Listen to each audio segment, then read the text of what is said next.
Changing your password on Monster 2025 is a straightforward process. Follow these steps to securely update your password. Step 1. Log in. Access the Monster 2025 platform by entering your current username and password. Click on the login button to enter your account. Step 2. Navigate to account settings. Once logged in, locate the account settings option. This is usually found in the upper right corner of the home page or in a drop-down menu. Step 3. Select password change option. In the account settings menu, look for the option that says change password or password management. Click on this option to proceed. Step 4. Enter current and new password.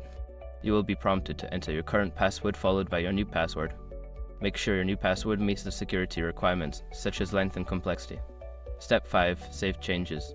After entering the required information, click on the Save or Update button to apply the changes. You should receive a confirmation message indicating that your password has been successfully changed.